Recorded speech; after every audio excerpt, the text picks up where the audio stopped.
하나님의 함께 하심은 우리의 신앙의 원동력이라 할 수 있습니다. 그렇기에 우리는 지금 예배드릴 수 있고 기도할 수 있고 삶에서 하나님의 뜻을 찾을 수 있습니다. 그런데 솔직히 말해서 살아가면서 하나님의 임재 함께 하심을 느끼고 산다는 것은 참 어려운 일입니다. 또한 하나님께서 함께 한다 하더라도 현실의 어려움 또한 계속해서 이어집니다. 그럼에도 불구하고 우리가 기억해야 할 사실은 하나님께서는 그 모든 것을 통해서 우리를 자라나게 한다는 것입니다. 오늘 본문의 요셉을 살펴보며 우리가 함께 자라시며 함께 하시며 은혜 베푸시는 하나님을 나누어 보는 시간 되기를 소망합니다. 본문에서 우리가 첫 번째로 봐야 할 것은 하나님이 어떻게 요셉에게 함께 하였나는 점입니다. 좀 더 풀어서 설명하자면 하나님이 역사하셨고 또한 요셉은 어떻게 반응하고 있는가입니다. 가장 먼저 몇몇 인물을 통해서 볼 수 있습니다. 술 맡은 관원장에게 지금 하나님은 역사하고 계십니다.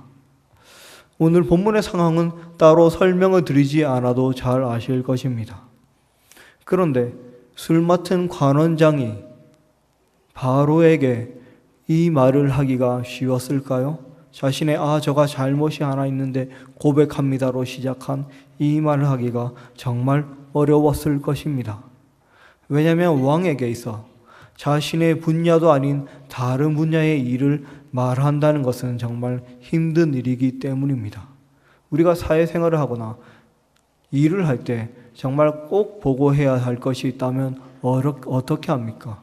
윗사람에게 보고할 때 모든 것을 철저히 준비한 다음에야 보고를 하게 됩니다. 그 사람은 어떤 사람이고 이렇고 저렇고 다 알고 보고를 해도 모자랍니다. 그런데 오늘 술 맡은 관원장의 이야기를 들어보면 요셉의 이름조차 모르고 있습니다. 그에게 생각나는 것이라곤 감옥에 히브리 청년이 한 명 있었는데 그 청년이 정말 해몽을 잘했습니다. 이거밖에 없습니다. 그 청년이 출신이 히브리면 어디서 왔는지, 어떻게 오게 되었는지, 왜 그와 함께 감옥에 갇혀 있었는지 아무것도 모른 채 그냥 꿈을 잘 풀더이다 이거 하나만 말하고 있습니다. 생각해 보시기 바랍니다. 말이 된다 생각하십니까? 바로에게, 왕에게 하고 있습니다. 그는 특별히 바로의 분노를 사서 한번 죽을 뻔한 적도 있습니다. 실제로 자신과 함께 갇혔던 빵 맡은 관원장은 어떻게 되었습니까? 사형당했습니다. 그런 경험이 있는 술 맡은 관원장이 아무것도 모르는 요셉을 추천하기는 정말 어려운 일이었을 것입니다. 그럼에도 불구하고 지금 술 맡은 관원장은 갑자기 요셉에 대한 이야기를 꺼내고 있는 것입니다. 애굽의 모든 현인들과 점술가조차 풀지 못한 그 꿈을 아마 이 감옥에 갇힌 히브리 청년은 풀 수 있을 거라고 말을 하고 있는 것입니다. 이 말을 꺼내는 것 자체가 하나님의 역사하심입니다. 우리가 에스겔서를 볼 때 그리고 느헤미야를 볼 때 느헤미야가 그 왕에게 말을 하기 위해서 얼마나 금식하며 기도했는지 우리는 본 적이 있습니다. 그걸 생각해 보면 관원장이 아무 대비 없이 이런 말을 한다는 것 자체가 하나님께서 역사하였다는 것입니다. 그리고 그 말을 듣고 있는 바로 역시 마찬가지입니다. 분명 아무것도 모르고 그냥 히브리 청년이라고 했는데 그것도 무슨 죄를 저질렀는지 정말 극심한 죄를 지은 죄인만이 수감되는 감옥에 갇힌 자인데 그 말 한마디 듣고 다 풀어주고 있습니다. 특별히 14절에서는 매우 긴급한 뉘앙스가 느껴집니다. 우리말로는 그냥 쭉 이어지지만 히브리어는 한 단어 끊어서 말을 합니다. 그가 갔다, 수염을 잘랐다, 바로 옷을 갈아입었다, 한 단어 끊어서 말을 합니다. 그것은 이 상황이 매우 급박하게 처리되었다는 것을 뜻합니다. 그래서 여기 급히 데려왔다는 말은 원래 의미는 그들이 달려가 데리고 왔다라는 뜻입니다. 그만큼 급하게 일을 처리했다는 것이죠. 그것은 바로가 마치 뭔가에 홀린 것처럼 이 히브리 청년 한 명만 있으면 모든 것이 해결될 거라는 생각을 가지고 한 것조차 그렇게밖에 보이지 않습니다. 즉 하나님께서 술 맡은 관원장과 바로에게 역사하고 있는 것입니다. 바로 요셉을 위해서 그 왕을 움직이고 있습니다. 그리고 마지막에 요셉에게 역사하고 계십니다. 요셉은 처음으로 왕을 만났습니다.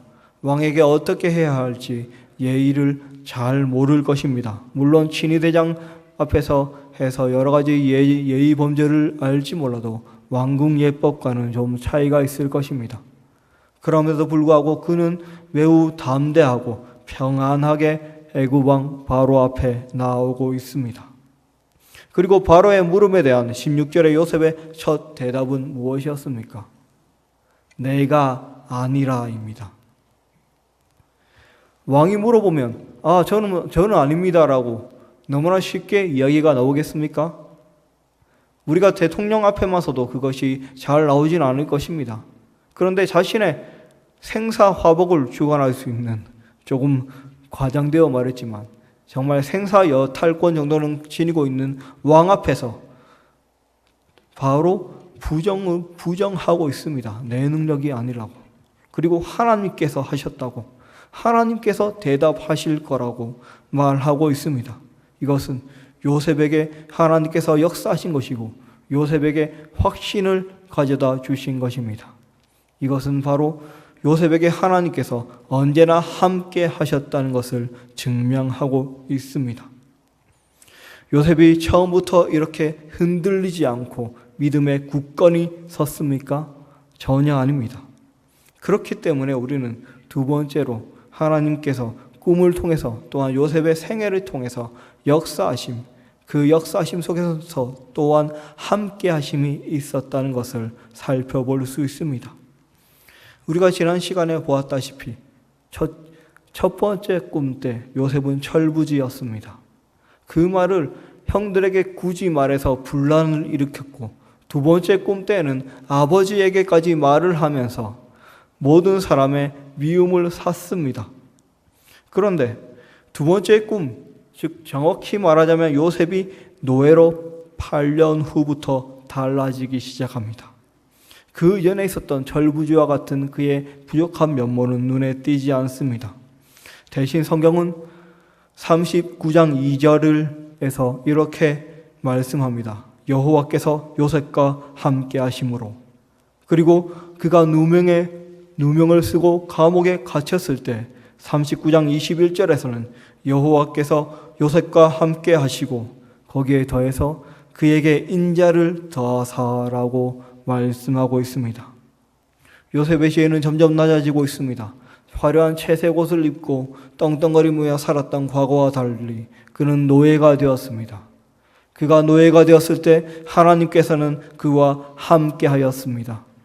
그리고 그가 거기서 억울한 누명을 쓰고 감옥에 갔을 때 하나님은 그 함께 하심에 더해서 인자를 베풀고 있습니다. 그 모든 과정을 통해서 요셉은 하나님의 함께 하심이 어떠한 것인지 깨달을 수 있었습니다. 또한 꿈이 두 번씩 반복해서 나온 것처럼 요셉의 꿈에 두 번이었고, 그리고 감옥에서 각 관원장 둘의 꿈, 그리고 바로의 꿈이 두 번 반복된 것처럼 하나님께서 함께 하신다는 말은 꼭 한 쌍, 즉 반복되어서 쓰이고 있습니다. 보디발의 집에 갔던 39장 2절과 3절에서 두 번 반복되며, 감옥에 갔을 때 21절과 23절에서 또한 두 번 반복됩니다. 이 두 번이란 것은 하나님께서 끝까지 요셉과 함께 하시며 요셉을 놓지 않았다는 것을 뜻하고 있습니다. 요셉의 꿈이 두 번이었던 것처럼 하나님께서는 말씀을 통해서 요셉을 끝까지 붙들고 있음을 나타내고 있습니다.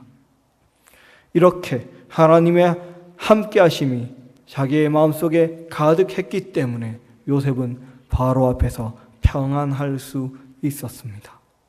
그리고 그저 꿈을 해석하는 자로 선 것이 아니라 오늘의 말씀 16절에 보면 하나님께서 바로에게 편안한 대답을 하시리다라고 선포할 수 있었습니다. 여기서 편안한이란 말은 우리가 잘 알고 있는 샬롬입니다. 하나님께서 바로 당신의 마음에 샬롬을 주실 거라고 그는 마치 선지자처럼 말을 하고 있습니다. 그의 강한 확신은 바로 여기서 나오고 있습니다. 하나님께서 대답하시리이다.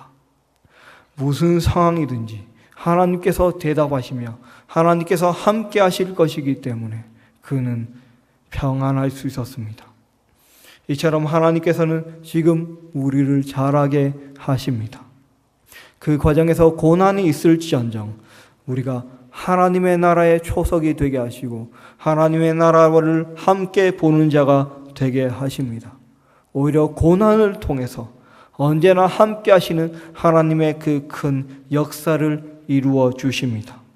그래야 우리가 어떤 자리에서 누구 앞에 서든지 간에 우리에게 확신을 가지고 우리의 말이 아닌 성령께서 주시는 지혜로서 대답할 수 있도록 우리를 만들어 가십니다. 이 하나님의 함께 하심을 누리시기 바랍니다. 지금 우리와 함께 하고 있습니다.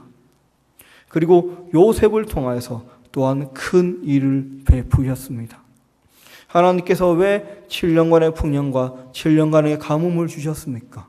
바로 유랑민족으로 조그맣게 소급으로 떠도를 수밖에 없던 이스라엘을 애굽의 품속에서 키우기 위함입니다. 그리고 그것으로 끝나지 않습니다.